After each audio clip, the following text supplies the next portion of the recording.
तो हेलो दोस्तों, मैं आप सभी के बीच में आज फिर से एक छोटी सी वीडियो लेकर के आया हूं। तो आज हम देखते हैं ब्रह्मांड।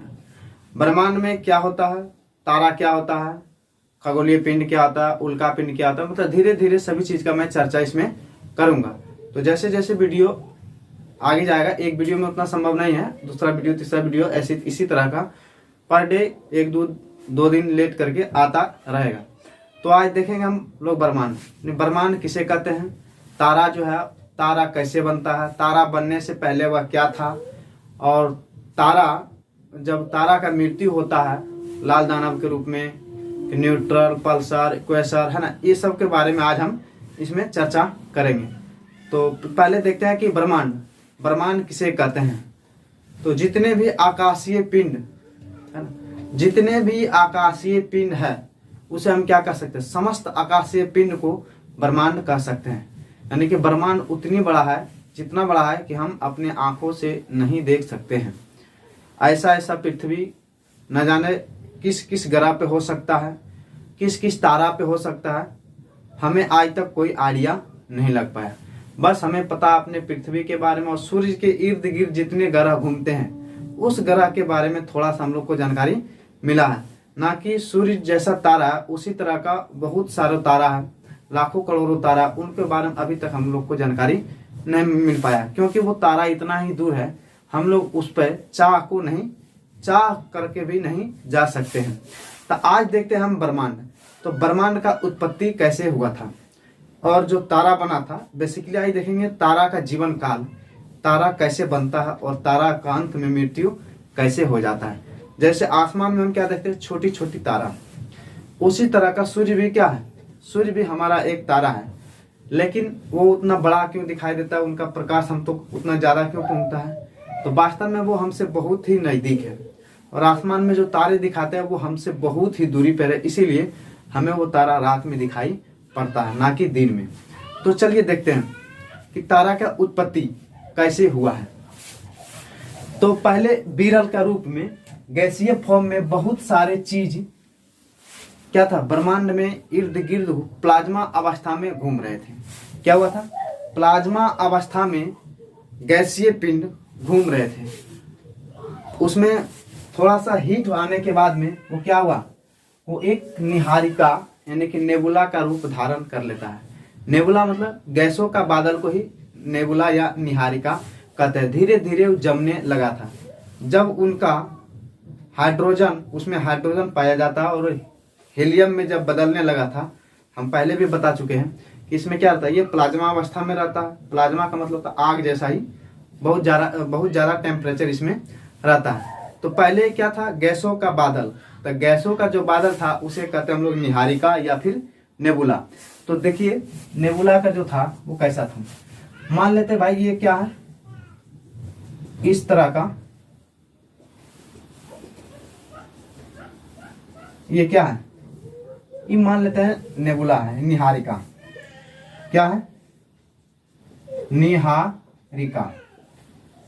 निहारिका हम देख रहे हैं तारा का जीवन काल, तारा कैसे बनता है और उनका मृत्यु कैसे होता है। तो बेसिकली जन्म के कारण यही नेबुला माना जाता है।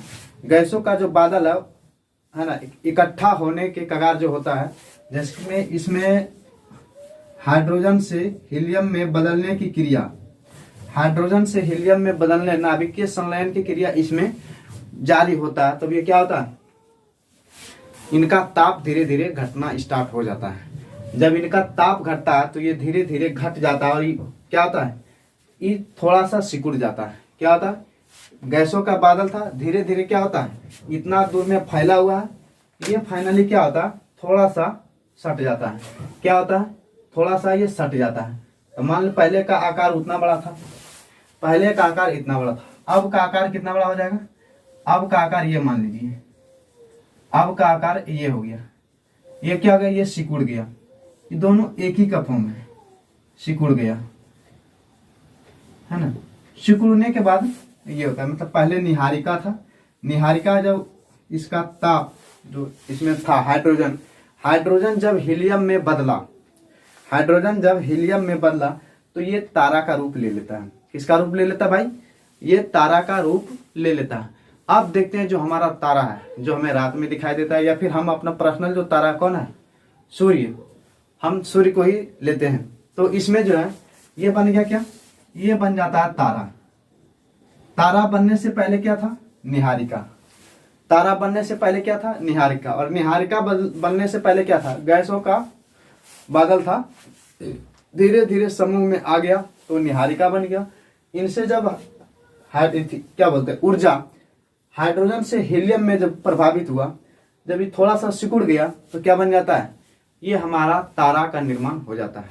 यहाँ ये हमारा तारा बन गया। अब देखते हैं इसमें ऊर्जा कौन कौन सा रूप में ऊर्जा रहता है। फाइनली ये तारा बन गया। तो इसमें भी ऊर्जा हाइड्रोजन के रूप में रहता है। किसके रूप में रहता है, हाइड्रोजन। केमिस्ट्री आप लोग पढ़े होंगे, हाइड्रोजन का सिंबल H2 होता है। हाइड्रोजन से क्या होता है, नाभिकीय संलयन होता है। इसमें क्या होता है, नाभिकीय संलयन, और हाइड्रोजन से हीलियम में बन जाता है। यानी कि ये जो तारा है आग का गोला, आग का गोला मतलब प्लाज्मा अवस्था में है ना।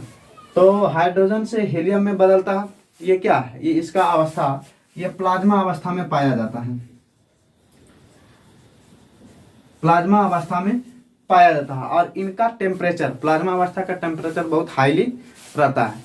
और ये ऊष्मा और प्रकाश देता है। जो तारा हम लोग को क्या देता है, ऊष्मा और प्रकाश भी देता है। जैसे दिन के समय में ऊष्मा प्रकाश हम लोग को दोनों क्या होता है, इन्हीं ताराओं से मौजूद होता है। तो ये बेसिकली क्या क्या देता है, ऊष्मा, ऊष्मा प्लस प्रकाश देने का कार्य कौन करता है, ये तारा है ना। तारा क्या क्या देता है, तो तारा जो है हाइड्रोजन से हीलियम में अपना ऊर्जा को परिवर्तित करता है और प्लाज्मा अवस्था में ये पाया जाता है। आगे है कि ऊष्मा प्लस प्रकाश हम लोग को ये देते हैं। तो हाइड्रोजन से हीलियम में जब जाएगा, यानी कि इनका आयु धीरे धीरे कम हो रहा है। क्या हो रहा है, इनका आयु धीरे धीरे कम हो रहा है। और इनका टेम्परेचर बहुत हाईली होता है। इनका टेम्परेचर कितना होता है, तापमान, इनका जो तापमान होता है 6000 डिग्री सेल्सियस होता है।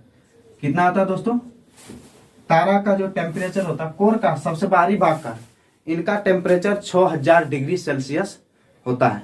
जब तापमान अधिक रहता है तो इनका रंग अलग अलग टेम्परेचर पर अलग अलग तरह तरह का ये कलर दिखाई देता है, जिसमें लाल, सफेद और नीला है।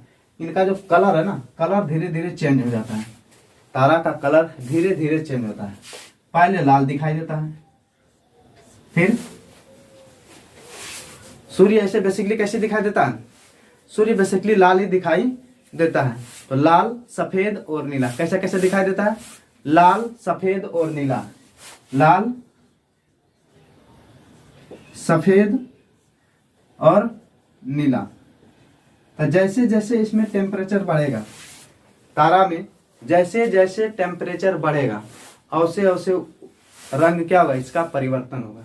यानी कि सबसे कम टेम्परेचर पर ये तारा लाल अवस्था में दिखाई देगा, उससे थोड़ा सा ज्यादा होगा तो सफेद कलर का दिखाई देता है।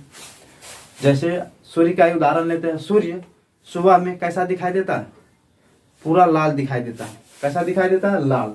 इनका टेम्परेचर उस समय थोड़ा सा कम रहता है, उसके बाद थोड़ा सा जो ज्यादा होता है तो कैसा दिखाई देने लगता है, 12-1 बजे दिन यानी दोपहर दिन में वो सफेद कलर का दिखाई देने लगता है। कैसा दिखाई देता है, सफेद कलर का। और टेम्परेचर जब पूरा हाईली हो जाता है, टेम्परेचर क्या होता है, जब पूरा उच्च तापमान हो जाता है, उसका कलर चेंज होकर के कैसा हो जाता है, नीला हम लोग को आंखों में दिखाई देने लगता है। ये है तारा।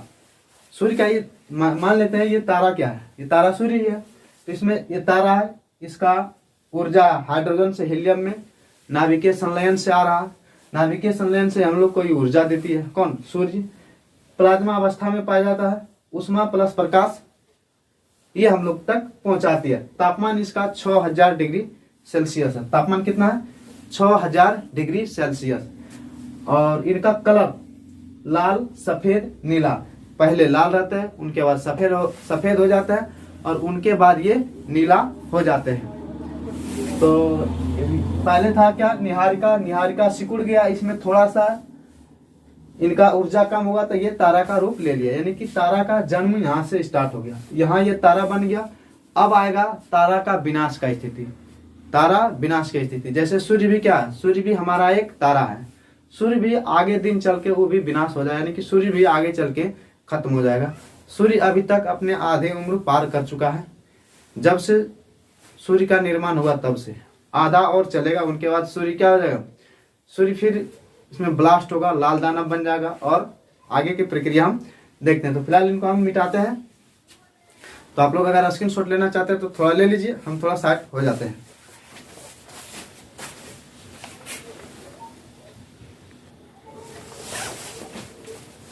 तो तारा तक हम लोग देख चुके हैं, आते हैं इसके बाद तारा के आगे स्टेप क्या क्या होता है। तो हम तारा को पहले छोटा कर लेते हैं ताकि आगे हमको समझने में क्या हो जाए, दिक्कत ना पहुंचे। ये देखिए, ये तारा उठा करके हम इधर ले आते हैं छोटा करके। बेसिकली ये डिजिटल बोर्ड नहीं है, हम ऐसा ही बोल रहे हैं, इसको इधर बनाते हैं। ये क्या था, इसको बहुत ही छोटा बना देते हैं ताकि हमको आगे समझने में दिक्कत ना आए।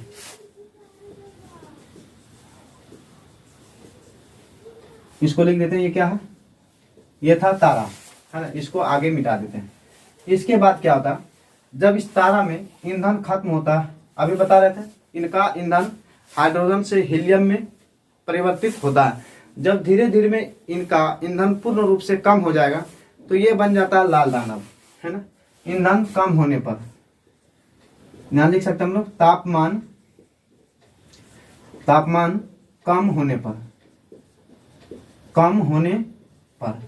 तापमान कम होने पर ये क्या बन जाते हैं, ये बन जाते हैं लाल दानव। और जो लाल दानव बनता है इनका थोड़ा इनसे जब बहुत ज्यादा बड़ा बन जाता है, क्या हो जाता है, लाल दानव जो है तारा से बड़ा बन जाता है। अब क्या है, ये तारा तो पूर्ण रूप से अपना युवावस्था में है, इनके बाद इनको मरने का सेंस देखते हैं, तारा का मृत्यु कैसे कैसे हो रहा है। तो इसमें ईंधन कम होता है, तापमान कम हो जाता है, ये बन जाता है लाल दानव, इनसे बहुत काफी बड़ा बन जाता है। अब इनका भी दो स्टेप है, जो आगे क्या होता है, इसमें पूर्ण रूप से जब ईंधन खत्म होने वाला होता है, ये लाल दानव में जब ईंधन खत्म होने वाला होता है तो इनमें से दो तरह का तारा बनता है। दो तरह का तारा कौन कौन बनता है, आइए देखते हैं। एक बनता है श्वेत वामन, क्या बनता है, मान ले ये तारा बन गया है, ये एक तारा बन गया है श्वेत वामन। क्या बन गया दोस्तों, ये इधर तारा बना श्वेत वामन, इधर बन जाएगा अभिनव तारा। एक ठो क्या बनेगा, अभिनव तारा। मान लेते इधर ऊपर में बना देते इसको अभिनव, ये तारा बन गया अभिनव तारा, अभिनव तारा। ये कौन सा तारा बन गया, इसी से दो प्रकार का तारा बनता है, अभिनव तारा और श्वेत वामन। कौन कौन से तारा बनता भाई दोस्तों, इसमें अभिनव तारा और श्वेत वामन तारा का निर्माण होता है। अब आगे देखते हैं, ये दोनों जो तारा है इनसे एक बड़ा बनता है, इनसे एक छोटा बनता है। तो लाल दानव से जो बड़ा बनेगा, इनसे जो बड़ा बनेगा, इनसे जो बड़ा बनेगा वो कहलाएगा अभिनव तारा, बड़ा। अभिनव तारा को क्या कहते हैं, विस्फोटक तारा। अभिनव तारा को क्या कहते हैं, विस्फोटक तारा। हम यहाँ लिख देते हैं विस्फोटक तारा, विस्फोटक तारा, है ना। ये इनसे बहुत ज्यादा बड़े होते हैं तारा, इसमें बताएंगे हम कितना बड़ा होता है। और ये इनसे छोटा होता है, लाल दानव से ये छोटा होता है। लाल दानव से क्या होता है, ये छोटा होता है। इसे श्वेत वामन के नाम से जानते हैं। इनको एक नाम और है जिसे हम लोग जीवाश्म तारा के नाम से जानते हैं। क्या नाम है, इसको हम लोग जीवाश्म तारा के नाम से हम लोग जानते हैं। इसको हम लोग जीवाश्म तारा के नाम से हम लोग जानते हैं।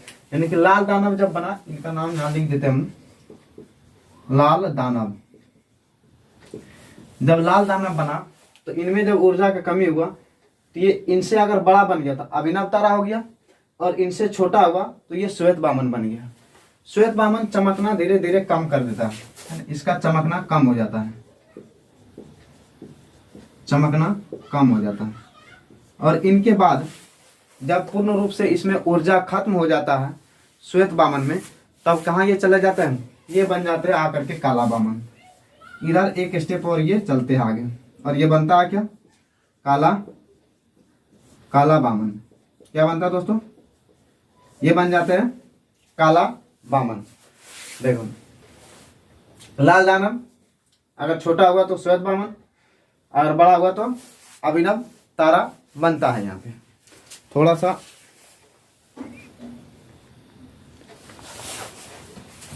तो क्या देख लेते हैं, अभिनव तारा और श्वेत वामन, इसी को विस्फोटक तारा भी कहा जाता है। क्या कहा जाता है, विस्फोटक तारा।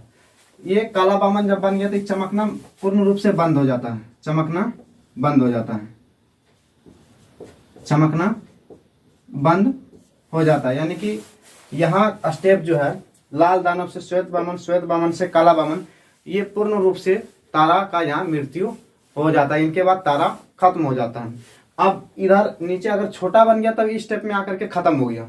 अगर इनसे बड़ा बन गया, किनसे, लाल दानव से अगर वो तारा बड़ा बन गया, अभिनव तारा जिसे विस्फोटक तारा के नाम से भी हम लोग जानते हैं, तो क्या होगा, ये भी 3 प्रकार का बनाएगा, है ना। इससे 3 प्रकार का बनेगा। वो कौन कौन है, न्यूट्रॉन, पहला है न्यूट्रॉन, दूसरा है पल्सर, पल्सर गाड़ी का नाम नहीं है, ये तारा का मरने का स्थिति है। पल्सर, न्यूट्रॉन, पल्सर और क्वेसर, न्यूट्रॉन, पल्सर और क्वेसर। ये फाइनली जो बड़ा तारा बनता है उनका मृत्यु का समय है। यानी इनके बाद ये तारा क्या होता है, ये तारा खत्म हो जाते हैं। इधर वाला तारा काला वामन में आकर के खत्म, और ये तारा, ये जो न्यूट्रॉन है, ये थोड़ा बड़ा बनता है। ये क्या बनता है, ये थोड़ा बड़ा बनता है। और पल्सर बीच का, यानी कि ये ज्यादा बड़ा नहीं है और ज्यादा ये छोटा नहीं है। ये चमकीला रहता है। ये कैसा रहता है, चमकीला, ये चमकीला रहता है। जो क्वेसर जो बनता है, इसमें चुंबकीय क्षमता बहुत अधिक रहा है। इसमें क्या, चुंबकीय क्षमता अधिक है, चुंबकीय क्षमता। तो न्यूट्रॉन, पल्सर और क्वेसर, अभिनव तारा जब आएगा, लाल दानव से जब बड़ा बनेगा तो अभिनव तारा बनेगा। अभिनव तारा को विस्फोटक तारा के नाम से हम लोग जानते हैं। इसमें 3 कंडीशन होगा, या तो वो न्यूट्रॉन बनेगा, या तो पल्सर बनेगा, या तो ये क्वेसर बनेगा। और फाइनली रूप से क्या होता है, यहाँ पे तारा का मृत्यु हो जाता है। आगे एक स्टेप और है, जो चमकेगा धीरे धीरे करके ऊर्जा खत्म हो जाएगा, ये भी बंद होगा चमकना। जो क्वेसर बनेगा उसमें चुंबकीय क्षमता ज्यादा रहता है, जो दोनों को पकड़ के रखने का काम करता है। अब न्यूट्रॉन तारा है, इसी का ये बड़ा यहाँ लिख देते हैं,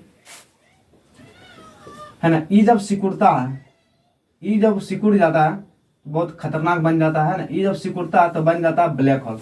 क्या बन जाता है, ब्लैक होल। आप लोग नाम सुने होंगे ब्लैक होल का, तो लिखते हैं हम black hole, black hole. Black hole, एक चम्मच, ब्लैक होल का 1 चम्मच मिट्टी का भार कितना गुना हाथियों का बराबर होता है। यानी कि कहने का सेंस है कि ये अगर कलम है, ये स्केच है, अगर इनको तोड़ मड़ोड़ के हम इतना छोटा सा गोली के टाइप में बना दे तो क्या इनका वजन कम हो जाएगा, इनका वजन कम नहीं होगा। वजन ज्यों का त्यों रहेगा, क्षेत्र इनका कम जाएगा। तो ब्लैक होल में भी वही बात होता है। न्यूट्रॉन बहुत बड़ा है, न्यूट्रॉन क्या बहुत बड़ा है, वो सिकुड़ के पिचका उचका करके बहुत छोटा बन जाता है, तब उसे कहते हैं हम लोग ब्लैक होल। फाइनली तारा यहाँ जाकर के क्या होता है, मृत्यु हो जाता है।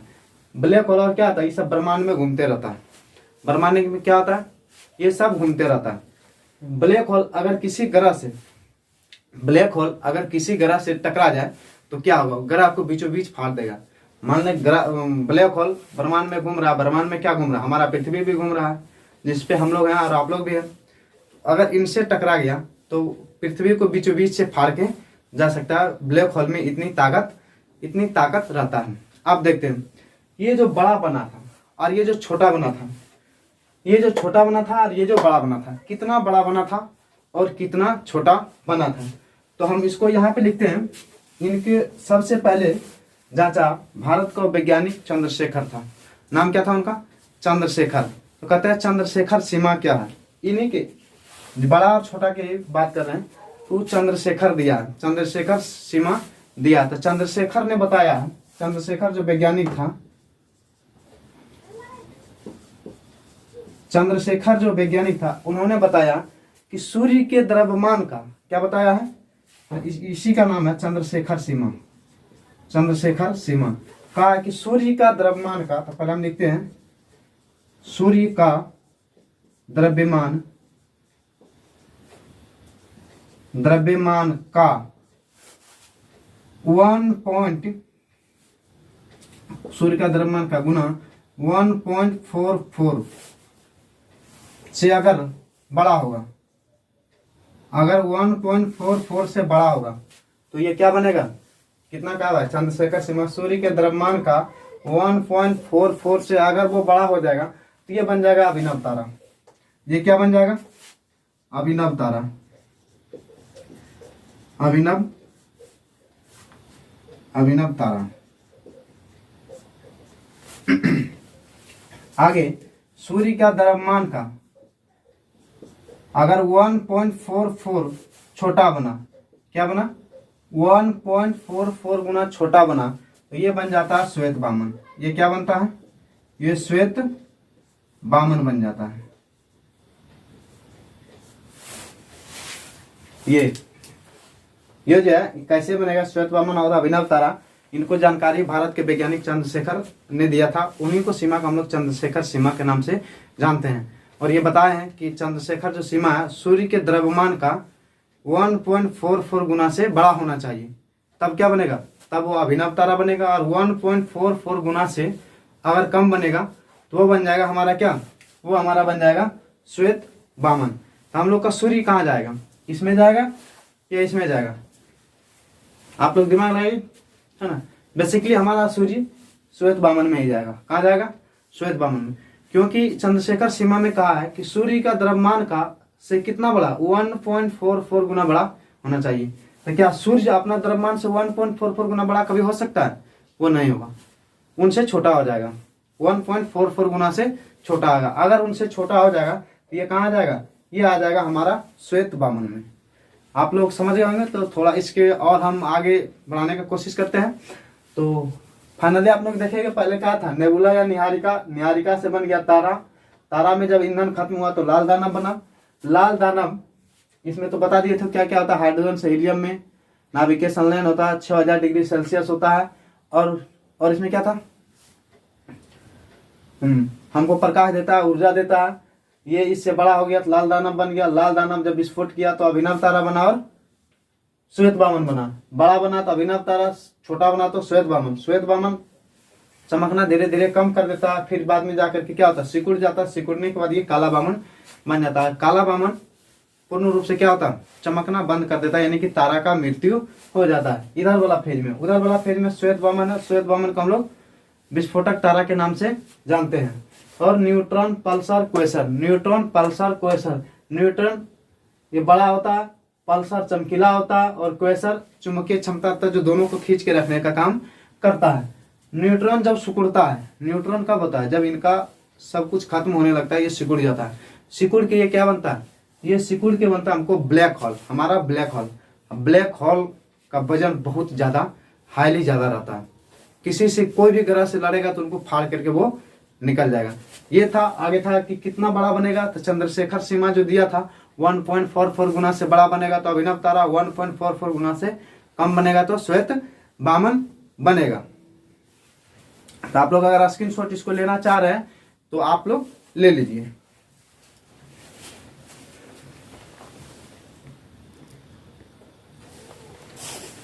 तो आप लोग स्क्रीनशॉट भी ले लिए होंगे। अब थोड़ा सा एक दो जानकारी और है जो हम बताना चाह रहे हैं। जैसे ब्लैक होल, ब्लैक होल का खोज कहाँ लिख रहे हैं, यहां लिख देते हैं। ब्लैक होल का खोज, ब्लैक होल का खोज किसने किया था, इनका भी खोज चंद्रशेखर ने किया था। कौन किया था, चंद्रशेखर। इनका भी खोज चंद्रशेखर ने किया था। और कहते हैं कि जब सूर्य जो हमारा है, जो हमारा तारा सूर्य है, सूर्य जब लाल दानव बनेगा, अभी तो सूर्य का स्टेप यहाँ है, जिस स्टेज में ये लाल दानव है, अगर सूर्य कभी लाल दानव बनेगा, भविष्य में तो बनेगा ही, उनका भी क्या हो रहा, जिनका जीवन थी क्या बोलते हैं, जिनका जन्म हुआ उनका मृत्यु होना तय है। तो जैसे तारा यहाँ भी, हमारा जो सूर्य है वो यहाँ है, जब इस स्थिति में आएगा तो वो अपना छल्ला को, यानी कि उसके आसपास जो ग्रह घूम रहे हैं उसमें से वो 3-4 ग्रह का बेसिकली वो जला करके क्या करेंगे, राख कर देंगे, जिसमें हम लोग भी उसका तीसरा नंबर पर आता है, हम लोग भी उस समय जल करके क्या होंगे, भस्म हो जाएंगे। लेकिन हम लोग को डरने की बात नहीं है, अभी ये प्रक्रिया नहीं हुआ, अभी सूर्य का उम्र आधा खत्म हुआ, अभी उनका आधा उम्र बचा हुआ है। तो दोस्तों ये था ब्रह्मांड, और फिर आगे वाले वीडियो में हम देखेंगे कि आकाशगंगा क्या है, वो आगे वीडियो आएगा। फिलहाल के लिए मैं इतना ही कहना चाहता हूँ। इसको अगर आप स्क्रीनशॉट नहीं लिए होंगे तो आप ले लीजिए, अन्यथा आपको इनका PDF बना करके हम टेलीग्राम चैनल हमारा स्टडी पॉइंट बाय PKR के नाम से चलता है, वहाँ से ज्वाइन कर लें और तरह तरह की जानकारी या PDF वहाँ से लेने का आप लोग प्रयास करें। और हम हालांकि उसमें डालते ही रहते हैं। तो आज तक का वीडियो यहीं तक का ही। आशा है कि आप लोग अच्छे से इस तारा का जीवन चक्र समझ गए होंगे कि तारा का जीवन और तारा का मृत्यु कैसे कैसे होता है। तो आज यहीं तक रखते हैं। थैंक यू आप सभी को। जय हिंद।